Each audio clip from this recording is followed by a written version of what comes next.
আজকে যে সার্কিট নিয়ে আলোচনা করব সেটা হচ্ছে ওভারলোড প্রোটেক্টর। এটা আইপিএস এর একটি ওভারলোড প্রোটেক্টর।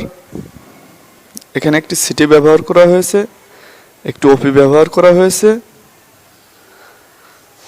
এখানে সিটিটা 12 ভোল্টের একটি ট্রান্সফরমারের প্রাইমারি কয়েল রেখে সেকেন্ডারি কয়েলটা খুলে ফেলে সেকেন্ডারিতে এক ট্রান সুপার এনামেল ওয়্যার ব্যবহার করে সিটিটা তৈরি করা হয়েছে।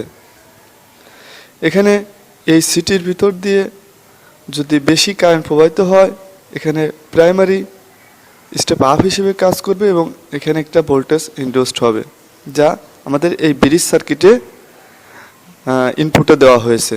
এই ব্রিজ সার্কিটে ইনপুটে যে এসিটা আসবে তা ডিসি তৈরি করে পালসেটিং ডিসি হবে, যা 100 মাইক্রোফ্যারাড 25 ভোল্টের যে ক্যাপাসিটর ব্যবহার করা হয়েছে এর মাধ্যমে ফিল্টার করা হয়েছে।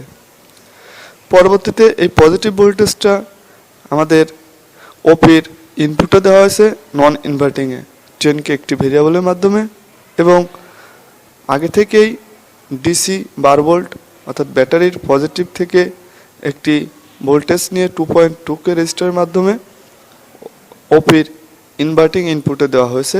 একটি জেনারেটর ব্যবহার করেছে যার ভোল্টেজ হবে 5, অর্থাৎ ইনভার্টিং ইনপুটে 5 ভোল্টেজ ফিক্সড করা হয়েছে আর নন ইনভার্টিংয়ে ভেরিয়েবলের মাধ্যমে সিটি থেকে আউটপুট দেওয়া হয়েছে।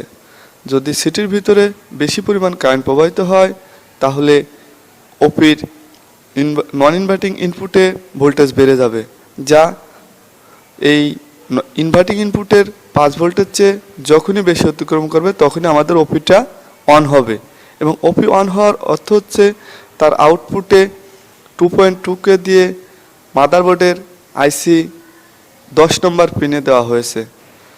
যখনই 10 নম্বর পিনে একটি ভোল্টেজ যাবে তখন আইপিএস সার্কিটটি তার ইনভার্টার সার্কিটকে অটোমেটিক অফ করে দিবে।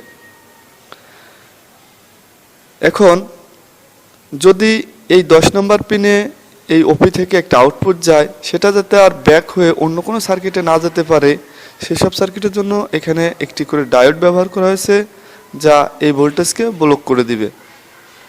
এখানে বলে রাখা ভালো যে এই 10 নম্বর পিনে এই ওভারলোড প্রোটেক্টর থেকে একটা ইনপুট যাবে, এসি ইন থেকে একটা ইনপুট যাবে এবং লো ব্যাটারি থেকে একটা ইনপুট 10 নম্বর পিনে যাবে। ধন্যবাদ।